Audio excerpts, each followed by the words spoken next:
as well that round 7, there's a match for Andrew and for Zadin. Yeah, it looks like it started back up. I'm not sure if this is actually... Are these the same pairings? I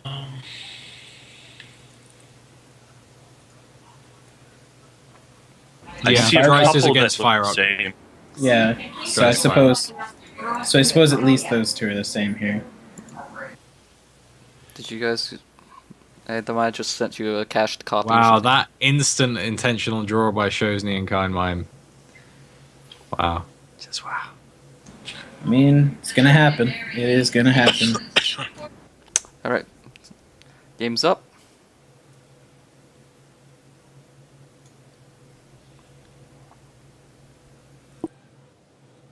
Alright, so there's those Gem Snatchers once again.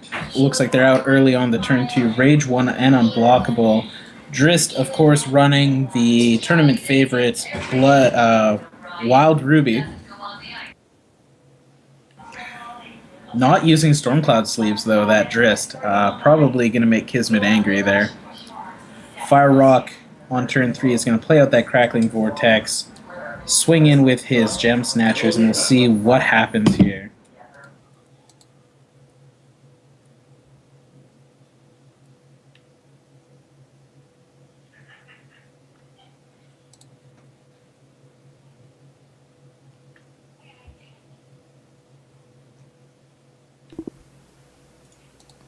So the Elite Pyromancer comes down.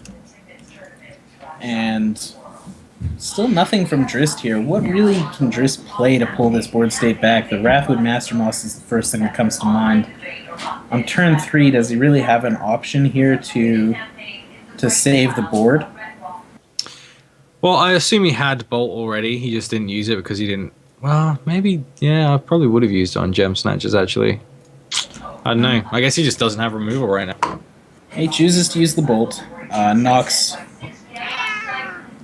Yes, hello.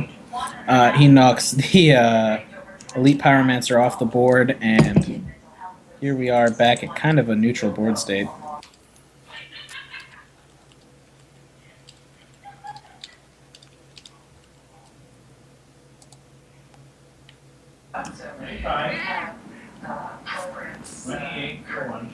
So these Gem Snatchers going to keep getting work in here.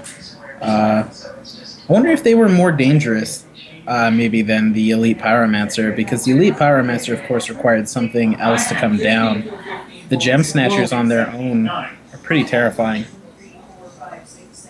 Yeah, it's true. I mean, Gem Snatch is actually really, really strong when you consider Boulder Toss. Like, you only need to attack with it a couple of times, and then that thing can kill anything pretty much with a Boulder Toss. It's actually a pretty good card for set 2 only, I think. Yeah, a little underrepresented here at the tournament, I believe. But I think that's because a lot of people don't like that it's a 2-cost troop, but usually you want to have a double threshold gem in it, if that makes sense. Right. Charge Hulk comes down. Fierock gaining a lot of charges and not having a lot of things that care about gaining charges. Dryst just hitting 4 resources on this next turn, though, which is where it usually sparks up in the interest of the Ruby Wild. I think he has to play another Bolt here to get rid of those Gem Snatchers, or it just doesn't matter, though.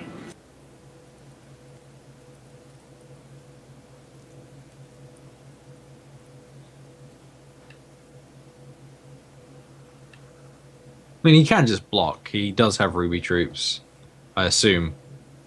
I mean, but he needs to play one. That's true. That's also true. But also going up against a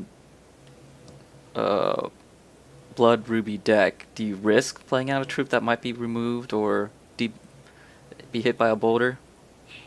I mean, you can't really afford not to. I mean, if he doesn't play anything, he's going to lose.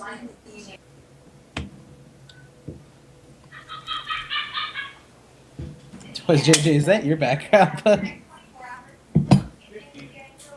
Yeah, I think that's probably mine. If you hear children laughing. I just hadn't heard you speak in a while, so I thought you might have just put your mic down and walked away. I was like, JJ.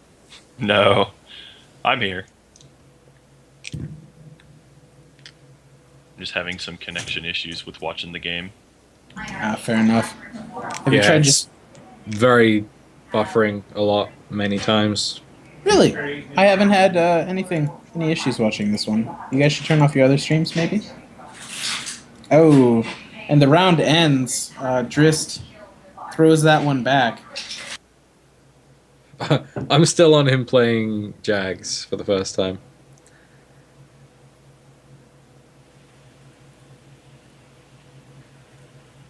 Well, this one's all yours, Penner. I guess so.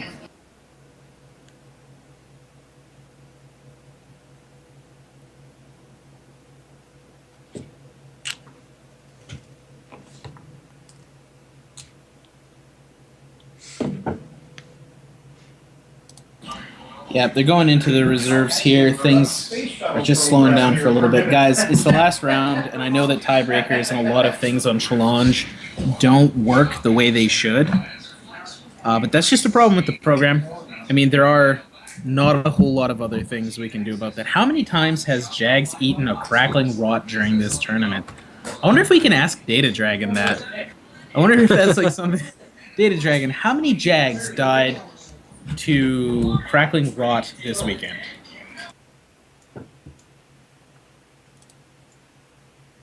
$300,062. But that's going to be really hard to tell because of all these people, deck testing.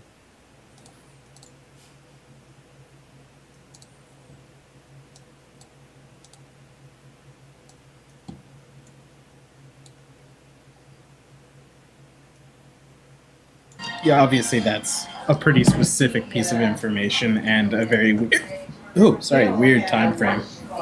But he's a data dragon. It's true. It is true. All right, now we're into game 2. Yep, game 2 starting off on really quick game 1. These are two very quick decks. We've been seeing a lot of Wild Ruby all tournament. We've been seeing a lot of Blood Ruby even all tournament. They're both very quick, very fast, and I mean, it's hard to really evaluate if that's because the format is so quick or because other people just didn't come in prepared for it. Like, it seemed like if he could get a foot in the game, your round 1 opponent actually had an answer to most aggression, didn't he? Yeah. Kind of, not so much Goremaster, but Yeah. But I mean, most of it. Time Wave hurts quite a bit there. And Ogth will trade with most things in the format, so give that guy an inch and he'll take a mile, though. That style of Mono Sapphire Berry. So the shards coming out from both players here. Dryst, of course, he used a Shard of Savagery. Fierock just flat out playing a Ruby Shard. Really solid. I think this is the 12th or so feature match we've had over the 8 rounds. I think this is the 12th time we've seen both players play a Shard on turn 1. Very impressive play. Mm-hmm. Dryst, of course, plays a second Shard. This time he chose his own Shard of Savagery. Wait, he did another Shard of Savagery, sorry. And Fierock, of course, turn 2, just throws down another Blood Shard. Here we are. I mean, you don't really need the second shard, though. Yeah, I mean, like, all you do is play 1-drops and you'll be fine.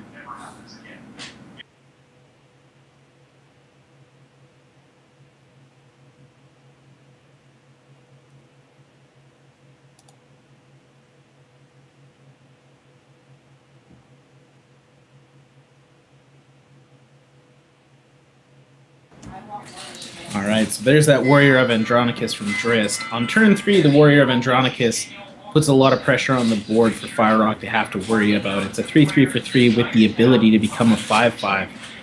Fierock, of course, puts down that Gore Master, and as we're all aware, that could, in a very explosive way, end the game in a turn or two if Dryst isn't willing to do something about this. If he has a crackling bolt in hand that will single-handedly remove the Gore Master and he can continue about his day, Otherwise, he's going to need blockers or something. He plays his own Gore Master, so we've got Blood Ruby Gore Master versus Wild Ruby Gore Master. I think the Wild Ruby Gore Master has a little bit of an advantage in that matchup, purely because Crackling Sprout is a charge and crush as opposed to just a charge. What do you feel about that, Nia? Yeah, I mean, the crush makes a huge difference, doesn't it? Because you can get him as big as you like, and if it doesn't have crush, it's just going to get chumped. Massive difference from the crush. I mean, you have the Stink Troll in Ruby, but that's really not that good. Yeah, and I mean, you have Stink Troll in Ruby in both decks here. Fierock plays out the Killipede. Doesn't attack with his Gore Master, which seems fine here. This time he has to be on the defensive because a combination of 2 Crackling Sprouts and a Crackling Vortex, and this game is probably out of there. I haven't done the math on it. Let's see, that would... Well, it would be Crackling Vortex... Nah. Yeah, no, Crackling Sprout into Lionel Charge Power, into Crackling Sprout, into Crackling Vortex.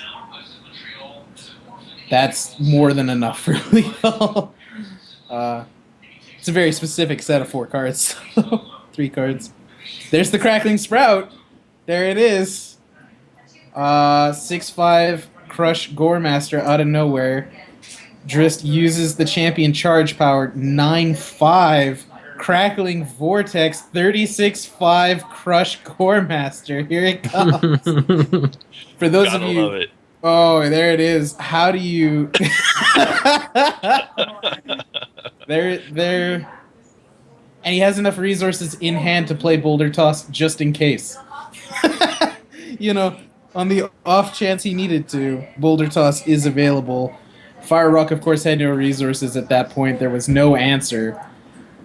So the game is now 1-1. We're, 3 or 4 seconds into the round. So things progressed very quickly here.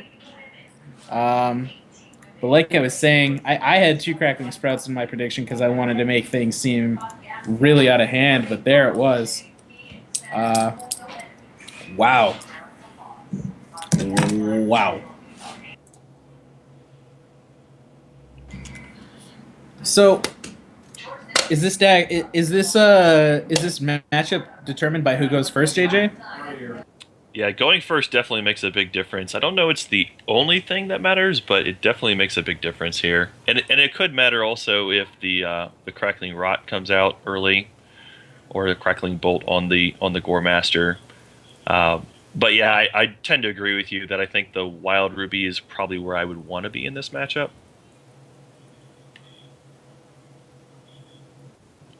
Just being able to have all the extra pump spells and extra crush, that seems like the place where you want to be here. Goremaster having 3 defense is just so brutal. I mean, it is, but of course, Goremaster... Are you talking about it's brutal in its defensive terms, like it's good? Or Well, are you saying it's brutal can't... that it only has 3? No, I'm saying that it should, for what it does, it should be easier to remove.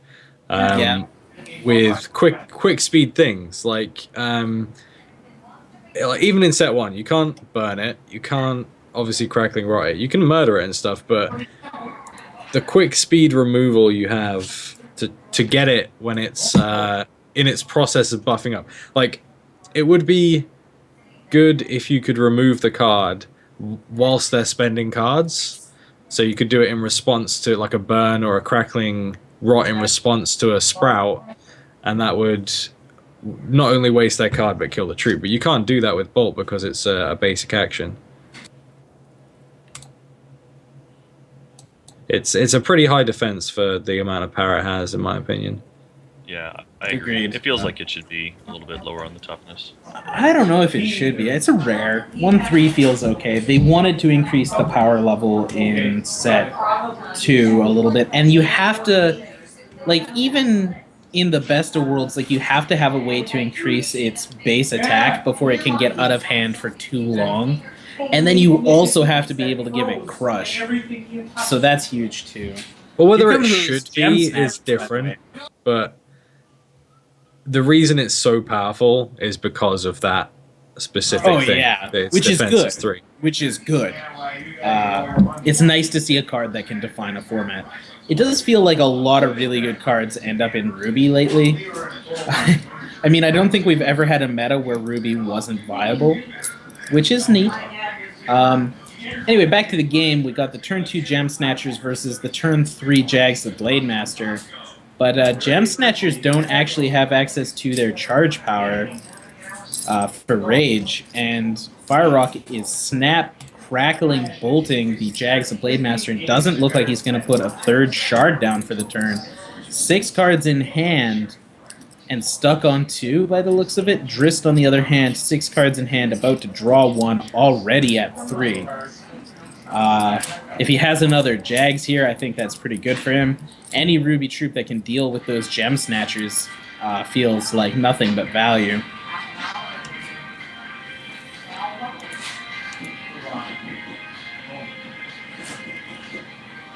There's no need for that. No need for what? No, don't worry about it.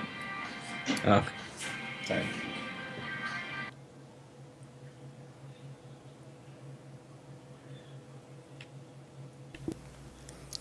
Bolt Magnet Jags. I would tell you about this game if I could watch this game. That's exactly what I was thinking as well too. Really? You guys can't watch it for some reason? Buffering? Mm-hmm. Yeah, I've had a lot of buffering in this one.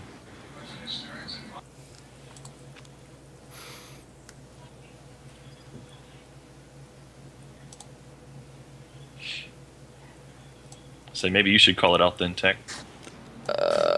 Okay, I was working on some other things, but... Alright, where are we? Just playing out an Elite Pyromancer. Although that's on his, like, turn 5. That feels kind of slow, but that's probably what he top-decked into. Well, the Elite Pyromancer here is okay because both Jags have been hit by crackling bolts now.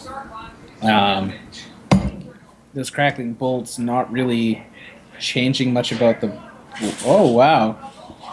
Oh, it's Withering Touch. Okay, so Fierock gets his blood resource online. First thing he does is play Withering Touch. What is he going to see from Dryst's hand? He sees a Boulder Toss and a Crackling Sprout. He doesn't even think about it. He removes that Boulder Toss, which will keep his Gem Snatchers alive for another day. He's not going to swing with them. I guess he's not willing to trade the Gem Snatchers for the Elite Pyromancer here.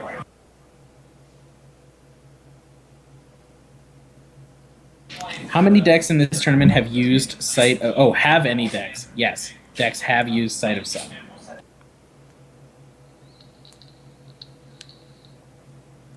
Which is odd to me because there isn't that much utility. Like, there's not many ways to utilize it like there are. Yeah, it didn't feel like... It didn't feel like the powerhouse that it does in set 1 because it doesn't work with anything else. I don't even think it's that powerful in set 1 and 2, really, but... What, Sight of Sun? Yeah. I mean, it does some stuff, and I like the card, but I don't think it's, like, super powerful. I find it very situational that you need to set up a situation for yourself where you have a decent board state already, and that you have all these big drops, or like 2 big drops to play back to back with it. It feels like Sight of Sun is only going to be up and running and allow you to do something special maybe 1 turn, maybe 2. Well, it's just Pact of Pain, really. Yeah, I mean, it's kind of like reverse Pact of Pain, and it synergizes well with Pact of Pain. Getting life back is always powerful here. So it looks like we got the Shard of Cunning coming down. That's not Cunning, sorry. That's the other Shard. Doesn't matter. So we are matching a lot of thresholds here. Hatred, I believe, is the Blood Ruby. Matching a lot of thresholds needed for Fierock to get his stuff online. He puts down a Gore Master and then doesn't think twice about using Lionel Flynn's charge power. What are the times where you don't think twice about using Lionel Flynn's charge power there? Like, that's just opening it up to getting Crackling Bolted next turn, right? Yeah, Like, that's why a would bit you hold on to aggressive that to go till ahead next and do it turn? there. I agree with you. Maybe he has a way to gain enough charges to play it again next turn. Doesn't matter. Dryst says thank you for the value, takes that value down to the store and buys himself a Crackling Bolt and throws it back at the Gore Master. Here's your change. A little bit loose. A little bit loose. The Elite Pyromancer gets in for 3 more damage. It was a little bit loose, but we don't know. Those 4 cards in Fierock's hand might have been what he needed to get that extra damage through with the charge power.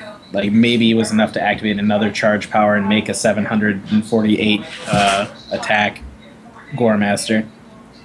Definitely possible.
Phil Cape seems weird. Yeah, Phil Cape, I was on mute there by mistake. Phil Cape coming down inspired by an Elite Pyromancer next to a Lionel Finn charge power doesn't really seem like the thing. Like, that's not what you're always looking for there. That Phil Cape will revert all your inspires, it will revert your charge power.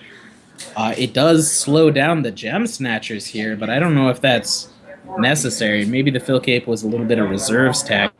There's the Charge Hulk. We kind of figured that Fierock had a Charge Hulk gathering by his Gore Master play.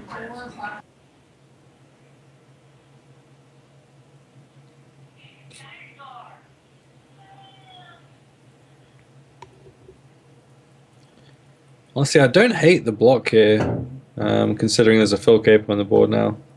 Yeah, I mean, this just seems like an okay situation to swing around.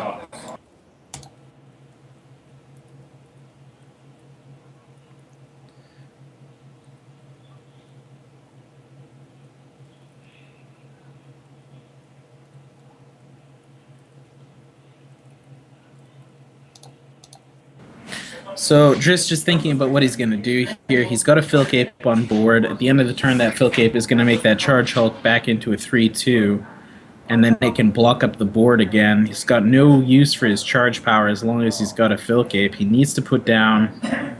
He needs to get something on the board like a Wrathwood Master Moss, and he needs to get it there fast to be able to turn this game into a winner. And his opponent is, of course, holding almost the same amount of cards. He's using Lionel Flynn on the Phil Cape, and he's gonna swing here, I guess, to either push out a double Sprout, block. right? He's gotta have Sprout. I mean, Well, it might be Adrenaline Rush. might be Adrenaline Rush. I mean, he's gotta have a combat trick, is what we're looking Right. at here. And I think if it's Adrenaline Rush, this double block could be brutal. It's Crackling Sprout and maybe a second Crackling Sprout. We know he had Crackling Sprout because of the Withering Touch earlier. He found a second one since then. So the 11-9 Phil Cape will take Elite Pyromancer and Charge Hulk off the board, push through 9 damage. And by 9, I of course mean 8. And Dryst follows it up by playing a Crackling Vortex. I'm not sure about that. But here we are, back where we are. Sprout into Boulder Toss could have been okay as well. We did see that Boulder Toss tossed away earlier to the Withering Touch, though.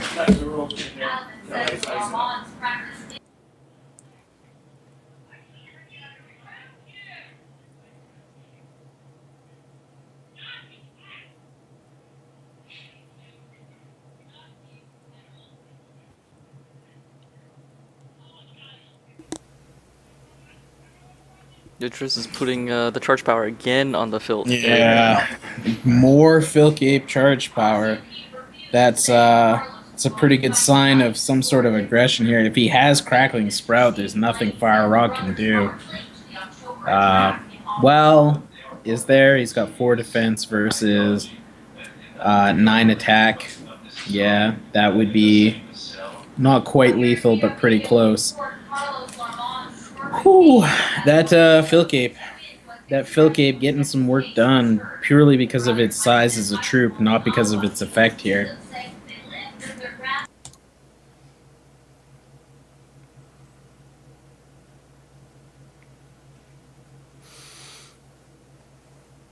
And there it is. There's the Crackling Sprout. Dryst is, since the time of that Withering Touch, he found 2 Crackling Sprouts in addition to the one he already had, and that was enough to pull a 2-1 out of his final match here.